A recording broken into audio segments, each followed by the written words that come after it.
Shalom, apa kabar? Saya percaya kita diberkati Tuhan. Puji Tuhan, bersama saya Leonardo Syamsuri dalam acara kita Today's Message Biblical. Kali ini saya akan membicara satu topik yang seringkali luput di akhir zaman ini, justru penting sebenarnya, bicara soal penyesatan. Tersesat penyesatan, saudara.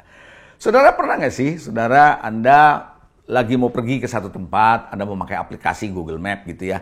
Lalu Anda cari jalan yang tersingkat, tercepat, kan kita mau jalannya gitu kan. Ternyata kita ikutin. Saat di ujungnya salah, pernah nggak, saudara? Saya pernah loh, saudara, ngalamin kayak gitu loh, saudara. Sehingga harus mundur lagi, aduh udah jauh-jauh, salah lagi. Nah, saudara, kalau Anda tahu seperti ini, aplikasi yang sebenarnya harusnya mengarahkan jalan-jalan yang benar, ternyata bisa membuat orang tersesat. Nah, dari sini kita belajar, saudara, bahwa apa yang kita pikir, dia bisa tolong saya, ini kayaknya bener nih, saya ikutin dia. Taunya ujungnya sesat loh. Hati-hati loh, saudara. Penyesatan itu seringkali kita nggak pernah sadar kalau kita sudah tersesat. Baru tahu kita udah, salah gua. Nah itu tadi saya bilang, waktu saya udah sampai, ya salah. Nah hal yang seperti ini. Sekarang ini penyesatan di mana-mana masif loh, saudara. Dan sebenarnya ini luput dari perhatian karena ini sebenarnya menjadi tanda akhir zaman sebenarnya. Tersesat itu apa sih sebenarnya? Orang yang tersesat, yang saya maksud bukan tersesat jalan nih ya sekarang ini ya. Saya lagi mau bicara tersesat dari jalan-jalan Tuhan. Tersesat dari Tuhan. Jadi tersesat jauh dari Tuhan. Orang tersesat di dalam Tuhan ini adalah orang yang jauh dari jalan Tuhan. Makin dia menjauhi jalan Tuhan, dia makin tersesat. Dia nggak akan ketemu dengan Tuhan. Dia tidak akan menemukan jalan-jalan yang benar. Karena dia menjauh dari jalan Tuhan. Yang kedua, orang yang tersesat adalah orang yang melanggar perintah Tuhan. Apa yang Tuhan ngomong, dia langgar. Dia jalan. Ya, akhirnya dia tersesat. Atau dia hidup dalam dosa. Orang yang hidup dalam dosa nggak mungkin mau dekat sama Tuhan. Pasti dia akan terus masuk di dalam dosa, makin lama makin jauh, makin tersesat. Lihat aja Adam ketika jatuh dalam dosa. Emang dia dekat sama Tuhan? Oh, dia menyembunyikan diri, saudara. Untung Tuhan tanya dia kan? Kan gitu, saudara. Nah, penyesatan itu bisa terjadi di setiap masa, di setiap generasi. Itu terulang. Makanya benar ya, Alkitab bilang ya, tidak ada yang baru di kolong matahari ini. Semua adalah peristiwa yang sudah pernah ada. Di masa-masa dulu, di generasi yang dulu, pernah tersesat. Bisa muncul lagi. Dengan baju yang baru, dengan model yang baru, begitu. Hal yang sama, saudara, dengan penipuan-penipuan skema keuangan juga. Dulu begini, sekarang muncul lagi gitu. Selalu ada, saudara. Ya, nah hati-hati. Penyesatan ini adalah salah satu tanda akhir zaman. Tapi sering terluput dari perhatian para hamba Tuhan. Kenapa? Karena para hamba Tuhan lebih tertarik kepada hal-hal yang bersifat kelihatan di luar. Gempa, lalu kemudian ada alam yang berubah gitu ya. Lalu peperangan, lalu terjadi perubahan-perubahan kultur, situasi yang ada. Dan membuat orang bilang, ini akhir zaman nih. Keputusan-keputusan negara-negara superpower yang berkaitan dengan Israel, saya tahu itu memang mungkin saja dan benar bisa terjadi sebagai tanda akhir zaman. Tapi ada tanda satu yang sering dilupakan, penyesatan, saudara. Matius 24, apa kata Yesus? Ayat 3 sampai dengan ayat 5. Ketika Yesus duduk di Bukit Zaitun, datang murid-muridnya kepada dia. Untuk bercakap-cakap sendirian dengan dia. Nah, kata mereka begini, saudara, murid-murid kepada Yesus. Katakan kepada kami, bila manakah hal itu akan terjadi? Kapan sih akhir zaman itu? Apa tanda kedatanganmu? Dan tanda kesudahan dunia ini apa? Tandanya apa? Yesus menjawab kepada mereka, waspadalah supaya jangan ada orang yang menyesatkan kamu. Tuhan tegas mengatakan tandanya adalah penyesatan. Sebab banyak orang akan datang dan memakai namaku, berkata, akulah Mesias. Dan mereka menyesatkan banyak orang. Jadi, Yesus lagi mau kasih tahu, tanda kedatangan Tuhan yang kedua kali. Tanda dari kesudahan dunia adalah penyesatan salah satunya. Kenapa orang bisa tersesat? Karena mempercayai kebohongan. Mempercayai kepalsuan. Hati-hati loh, saudara. Kita nggak pernah tahu apa yang ada di sosial media sekarang. Bisa saja itu adalah sebuah kebenaran yang palsu. Atau yang palsu yang ditutupi dengan kebenaran. Racun dilapisi dengan gula. Hati-hati. Mempercayai kebohongan, mempercayai kepalsuan, terutama disebarkan lewat sosial media. Kan sekarang ini ya, sosial media semua orang bisa masuk loh. Bisa ngomong apa saja. Mau anak-anak, mau orang dewasa, mau pendeta, mau bukan pendeta, siapa aja bisa beropini. Orang yang sakit hati, orang yang hidupnya nggak benar, bisa mengutip ayat kok, bisa menjelaskan sesuatu kok yang kelihatannya dengan kata-kata yang baik, masuk akal. Tapi tidak Alkitabiah.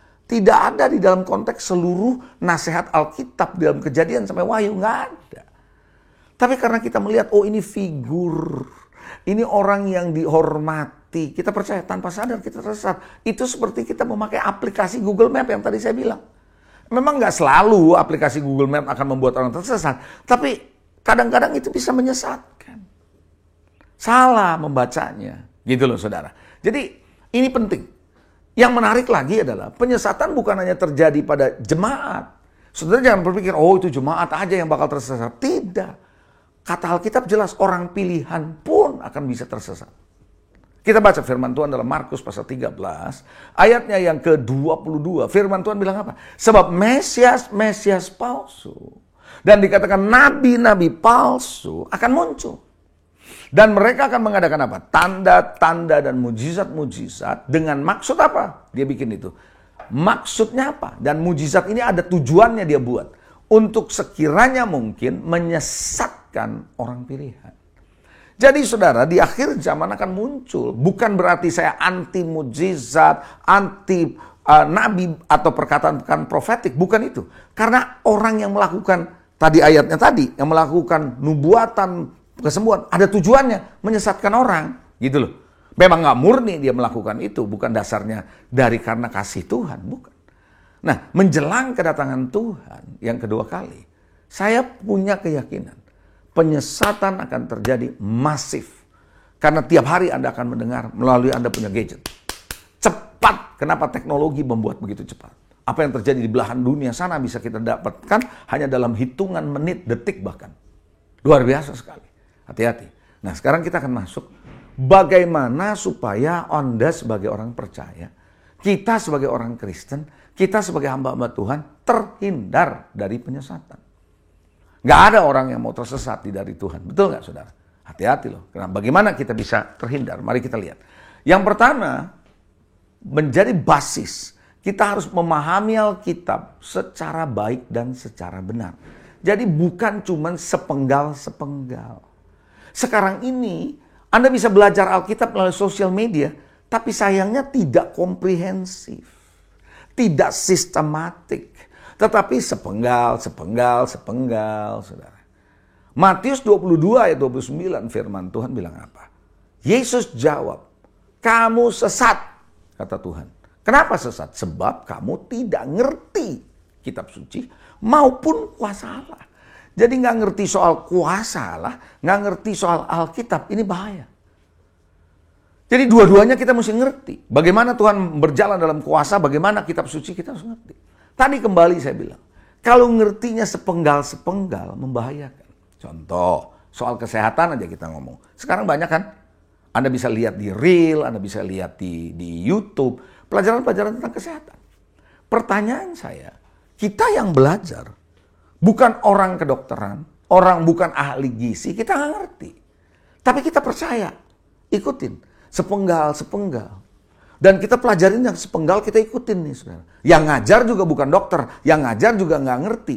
Bukan, artinya nggak ngerti itu nggak mendasarnya bukan di situ, saudara. Paham ya, saudara? Lalu kita pelajari, apa yang terjadi? Kita ikutin.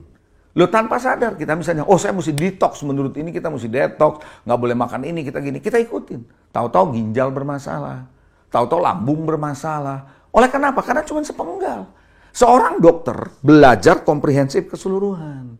Jadi dia tahu dari A sampai Z, efeknya apa, obatnya apa, dia ngerti. Dia belajar. Nah sama, firman Tuhan harus dipahami secara baik, secara benar, secara keseluruhan dari Kejadian sampai Wahyu. Bukan sepenggal-sepenggal. Nah yang sepenggal-sepenggal ini yang menjadi rentan dengan penyesatan. Yang kedua, supaya terhindar dari penyesatan, kita harus ingat firman Tuhan. Firman Tuhan itu bukan cuma didengar. Waduh, khotbahnya bagus, kita dengar, kita catat. Tapi kita nggak ingat buat apa. Dengar, catat, penting. Tapi kita ingat nggak? Makanya kenapa? Seringkali waktu kita melakukan sesuatu karena kita nggak ingat firman, kita terabas. Makanya orang tersesat karena nggak pernah mengingat firman. Alkitab berkata, Hosea 4 ayat 6 bilang apa? Umatku binasa oleh karena tidak mengenal Allah. Tidak mengenal Allah karena engkaulah yang menolak pengenalan itu, kata Tuhan. Maka aku menolak engkau menjadi imamku. Dan karena engkau melupakan pengajaran Allahmu, maka aku juga melupakan anak-anakmu. Jangan pernah lupa, harus diingat. Bagaimana cara mengingatnya? Saya melihat cara mengingat firman Tuhan adalah dengan cara baca, renungkan. Baca, renungan. Itu yang pertama. Yang kedua, baca, renungkan, praktekkan. Baca, renungkan, praktekkan. Karena hanya di dalam kebenaran yang menyatu sama kita, nggak akan lupa. Tapi kebenaran yang cuman sekedar kita dengar bisa lupa. Berapa banyak sih orang dengerin khotbah di hari Minggu, sorenya udah lupa? Ayo. Kenapa? Kita cuma baca. Makanya perlu direnungkan. Khotbah-khotbah perlu dicatat, didengar kembali, direnungkan, dipraktekkan. Maka itu akan firman itu menyatu. Makanya firman Tuhan bilang apa? If you know the truth. Kalau engkau mengetahui kebenaran. Kata mengetahui bukan cuma sekedar pengetahuan loh, tapi menyatu. Seperti amplop dengan perangkonya nempel gitu. Dan kata mengetahui dipakai dalam bahasa yang sama di Alkitab, di dalam Perjanjian Lama, ketika Adam dan Hawa bersatu. When Adam know his wife, dia bersatu, itu sebenarnya satu kesatuan. Ketika kita pahami firman itu bersatu, firman itu menyatu, bagaimana? Kita praktekkan. Itu yang memerdekakan. Jadi jangan pernah lupa. Yang ketiga, hidup dalam pertobatan. Orang yang gak bertobat pasti gampang disesatkan. Kenapa? Karena hidup dalam dosa. Orang yang hidup dalam dosa menjauh dari Tuhan kok. Amsal 12 ayat 24, ini menarik nih ayat ini. Perhatikan baik-baik, saya baca ya. Orang benar mendapati tempat penggembalaannya. Jadi kalau Anda ya memang mau digembalakan dengan baik, Anda mesti benar. Kalau kita hidup benar, kita mau cari Tuhan, kita tulus cari Tuhan, hidup kita mau diluruskan oleh Tuhan, diselaraskan oleh Tuhan, kita akan ketemukan penggembalaan yang baik. Tetapi ayat itu bilang, jalan orang fasik menyesatkan mereka sendiri. Jadi karena orang fasik punya jalannya sendiri, itu yang bikin dia tersesat. Jadi orang Kristen harus belajar untuk hidup dalam pertobatan. 3 hal ini. Yaitu saudara harus memahami firman secara baik dan benar. Jangan lupa firman. Hidup dalam pertobatan. Saya percaya kita akan terhindar dari penyesatan yang masif dan cepat di akhir zaman ini. Saya berharap kita mengalami kemenangan. Tuhan Yesus memberkati. God bless you all. Sampai jumpa di acara kita selanjutnya, Today's Message. God bless you.